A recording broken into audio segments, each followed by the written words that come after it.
Bon, j'ai pas pu faire la vidéo, un petit peu plus tôt la semaine dernière, donc on va la faire maintenant. On va regarder quelques actions. Malgré les tumultes, la volatilité, les secouages de cocotiers, je pense qu'il y a pas mal, d'actions qui sont encore intéressantes et qui reviennent sur des niveaux intéressants. Je vais commencer par Jacques Métal. Son problème à Jacques Métal, c'est qu'elle est illiquide, hein, il y a pas grand monde et tout, mais on est en train de revenir sur un niveau qui m'intéresse. Si on croit au stimulus, évidemment, à venir des pays européens, qu'on continue dans cette voie-là, l'endettement, la relance des cycliques, c'est une bonne valeur pour ça. Donc on a une zone que je définirais entre la zone des 17,50 et la zone des 16 €, 16,30 € comme une zone pour moi d'achat-accumulation. Ensuite, il y a certainement un petit peu de boulot parce que ça va demander de zigzaguer un temps et puis de recasser la zone des 20 € pour là relancer la tendance haussière et se dire que c'est bon, on a bien fait de miser dessus et qu'on est reparti pour un tour. Donc c'est ça qu'il faut regarder actuellement sur ce titre-là. Je vous avais parlé dernièrement pas mal de la santé, de l'énergie, ce genre de choses-là. On va continuer de puiser dedans.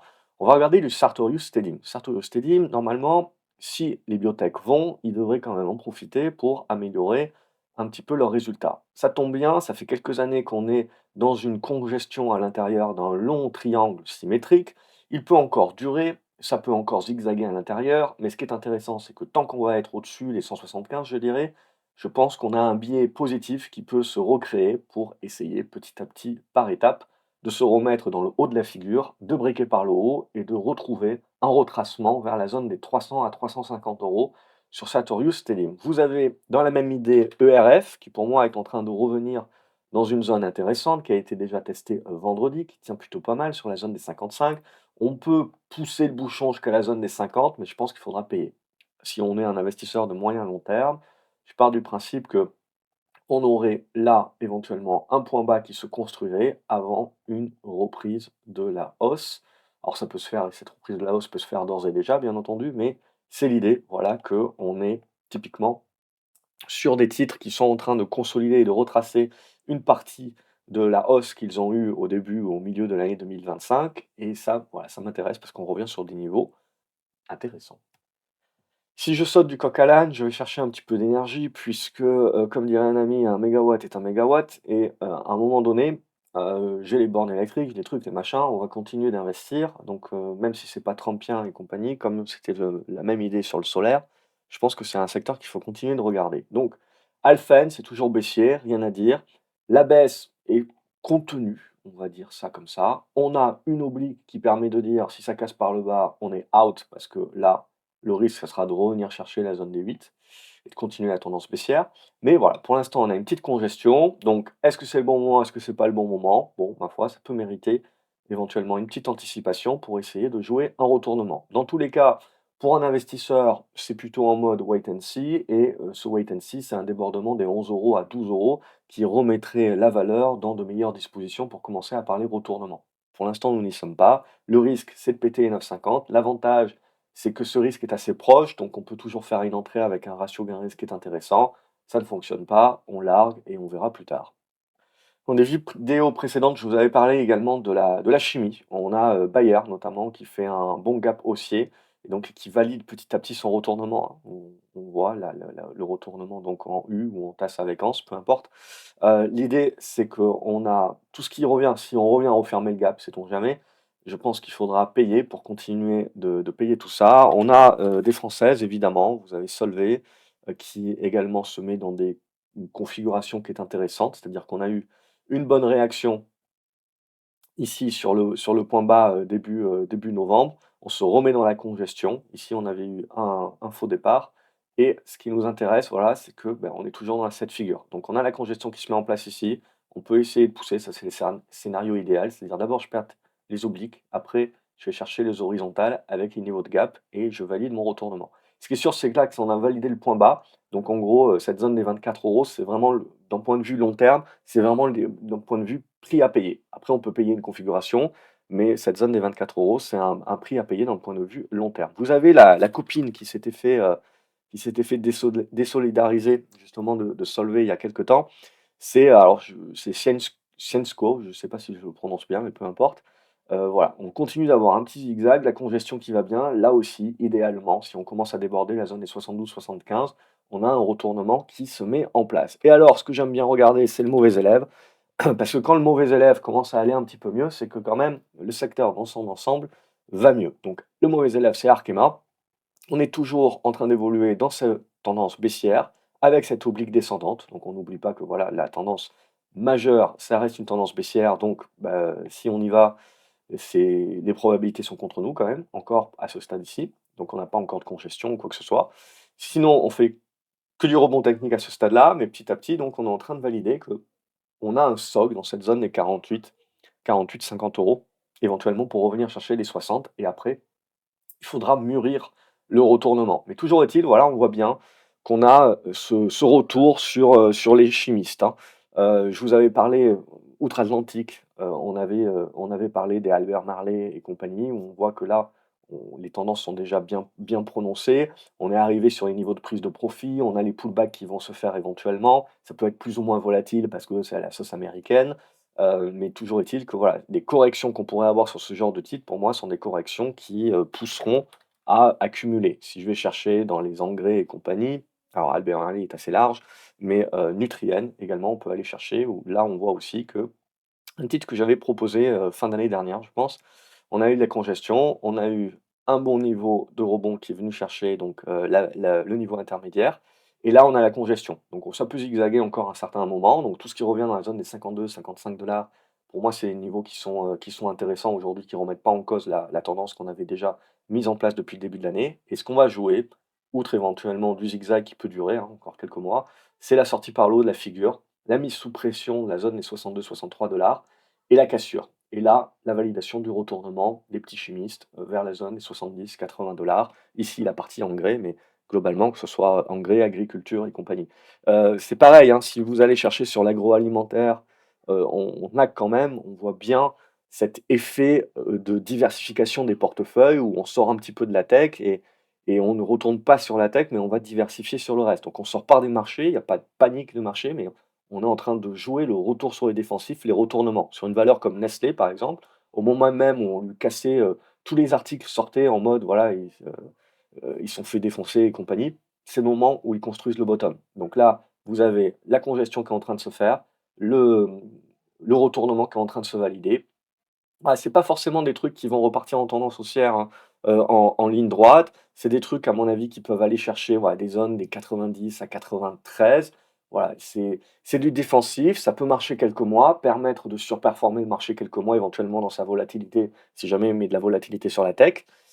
Et après, ça demandera un petit peu plus de temps pour vraiment se transformer en tendance haussière. C'est pas encore gagné, mais voilà, il y a au moins ce côté défensif qui est là, hein.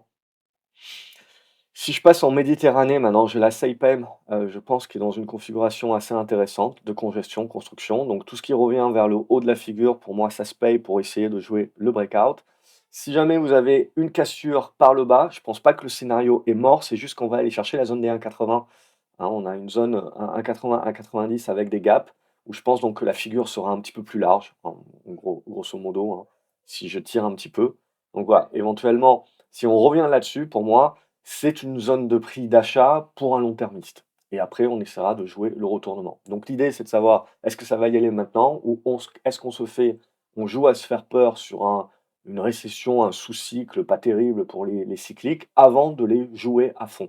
C'est un petit peu mon scénario, hein. Moi, je suis très pro cyclique, mais je suis pas contre l'idée qu'il y ait une sous-vague négative pour secouer le cocotier et nous faire penser que notre hypothèse de travail est mauvaise. Et justement, ce secouage de cocotier, serait le dernier avant de partir et ça serait celui qui ouvrirait les bonnes portes de sortie. Les bonnes portes, alors peut-être lapsus révélateur, les bonnes portes d'entrée. Maintenant voilà, je ne sais pas dire, si on va pas se mettre déjà dans les configurations de break ou si on va secouer le cocotier. Toujours est-il que voilà, c'est ça les titres qui vont un petit peu plus m'intéresser. Viridian, je ne vais pas la passer parce que voilà, éventuellement des pullbacks avec des retours. On a vu 96-97, c'est un bon premier niveau, 92-90, c'est un autre. Ouais, il y en a pas mal. Voilà, et on voit dans tous les secteurs d'activité, il y a des titres qui sont intéressants et d'autres qui sont moins. Donc, il y a quand même beaucoup, un côté très hétérogène dans le marché qui le rend un petit peu compliqué. C'est-à-dire que même les secteurs qui fonctionnent, il n'y a pas tout qui fonctionne à l'intérieur. Donc, il y a vraiment une vraie sélectivité, un vrai choix à faire. TUI, donc c'est pour partir en charter et compagnie. Je la garderai vraiment sous le coude. Heu, les compagnies aériennes sont pas trop défoncées. Les charters là, comme ça tient encore. Donc on avait fait une tentative de sortie ici, on avait buté sur, l'oblique, très bien. Donc ça continue d'être, la résistance et le niveau de prise de profit. Mais là, voilà, on est revenu à nouveau dans une zone intéressante dans la zone des 7. On est en train de recongestionner. Si on arrive à sortir par le haut, je pense qu'on peut retenter l'oblique qui sera, par le moment, dans la zone des 9,50 à 10.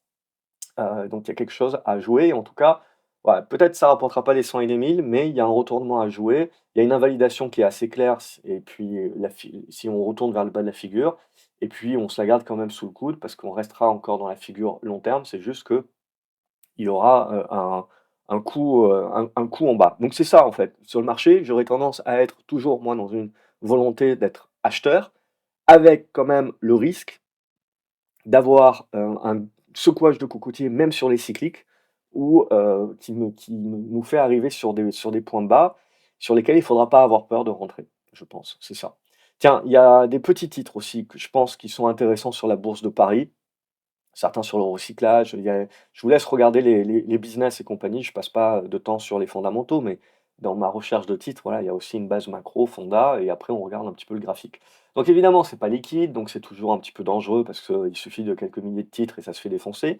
Et toujours est-il, on a des constructions qui sont quand même intéressantes dans le temps. Par exemple sur Auréa, je pense que ça c'est un titre typiquement où on peut jouer du retournement, valider la cassure des 7 € et partir sur des tendances haussières. Vous avez également un titre comme Axia Group, qui est revenu dernièrement sur des niveaux intéressants et qui maintenant se met pareil en congestion. Les configs se ressemblent assez.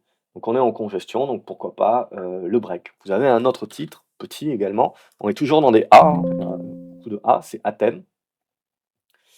Et Athènes, on va retrouver grosso modo le même type de configuration, qui est une configuration en retournement. Hop, donc ici, voilà, tac. Donc on a, la tasse avec la anse éventuellement et donc là, la congestion qui est en train de se mettre. Si on arrive à breaker ça, voilà, pareil, vous partez dans du retournement haussier.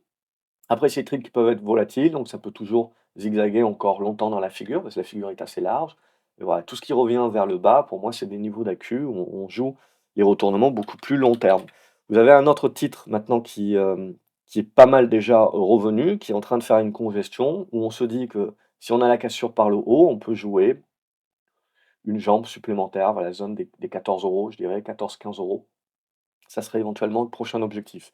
Et pareil, si ça se fait pas ou qu'on revient dans la zone en dessous des 10 là, 10-9 €, pour moi, c'est des zones d'accu moyen terme, moyen long terme où voilà, il faudra pas se faire secouer éventuellement par les baisses qui pourraient advenir. Il faudra les voir comme des opportunités. Alors j'en ai un autre, bien plus spéculatif celui-là, hein, donc pas pour tout le monde, bien entendu.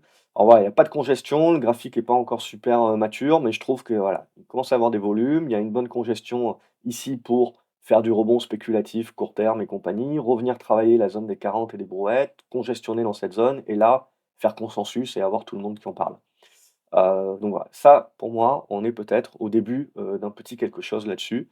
Alors voilà, faut pas sous-estimer que ça peut encore peut-être prendre un petit peu son temps, mais pour moi, on a là éventuellement du retournement à jouer.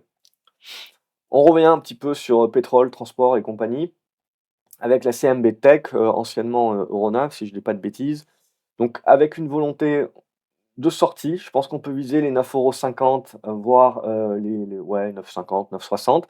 Ça sera un premier point de résistance. Après vous avez les 10,50. Et bon, ce truc, ça peut prendre un petit peu de temps, pour se mettre à construire et voilà, même chose, quand ça commencera à faire bien consensus, on aura bien congestionné cette zone et on aura la capacité de sortir au-dessus de la zone des 10,50, 11 € et de vraiment valider le retournement et je pense que là, on pourra commencer à reviser, des retours sur les plus hauts.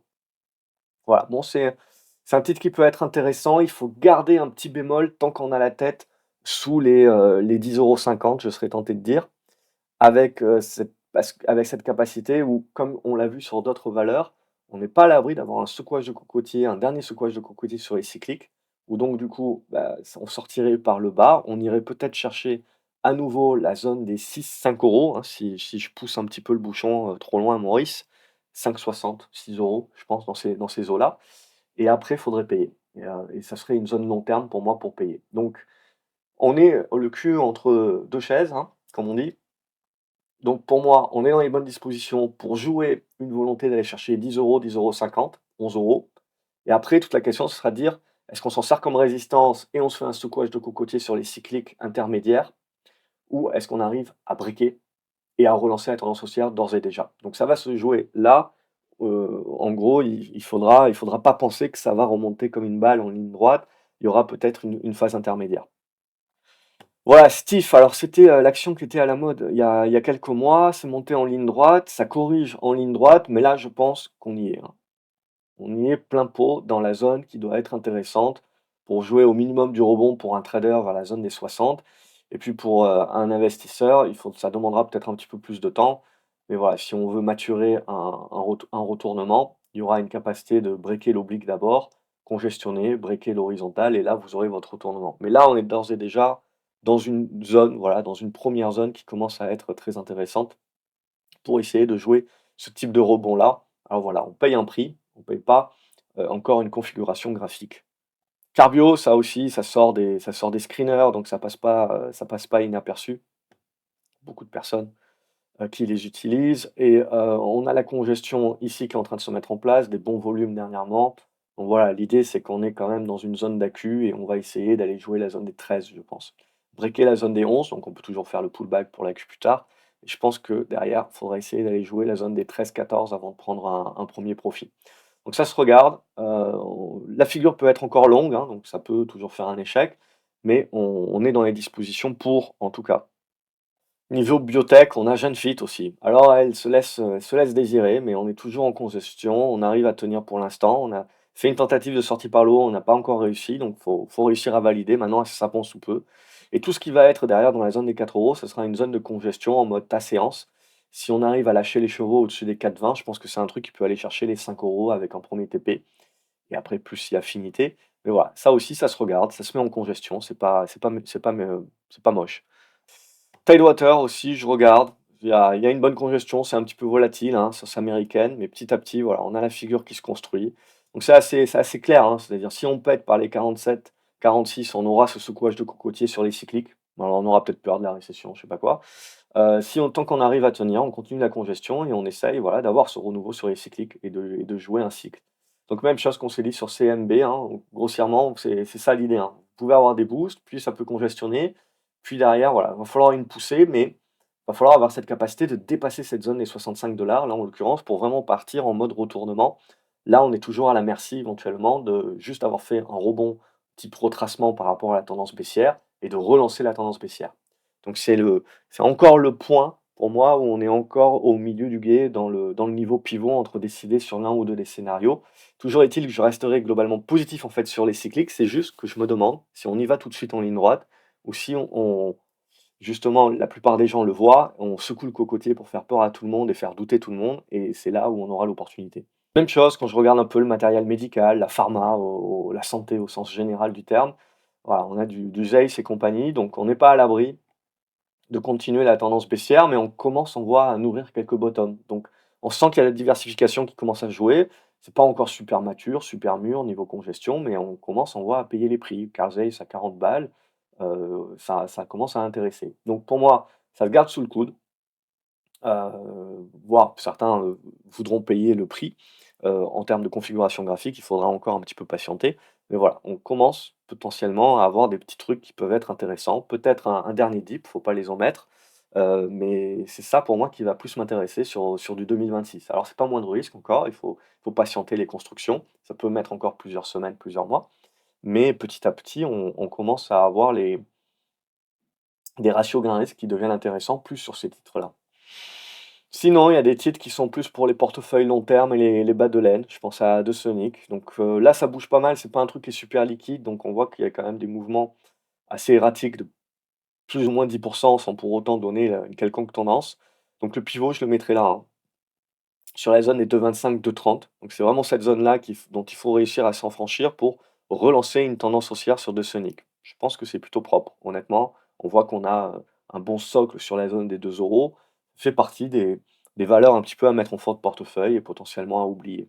À Stellantis, c'est typiquement ce que je vous ai dit au niveau des cycliques. C'est en gros, soit on va y aller maintenant, soit on va se prendre un dernier dip, histoire de bien secouer le coconier, de faire peur à tout le monde et d'aller ramasser les titres.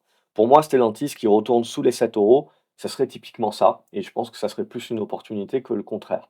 Maintenant, voilà, la question c'est de dire, pour l'instant on fait du rebond, si on arrive à se remettre dans des dispositions comme ça, peut-être qu'on aura la capacité, heu, d'aller chercher une zone vers la zone des 12 euros, de valider un retournement, mais là, voilà, se méfier.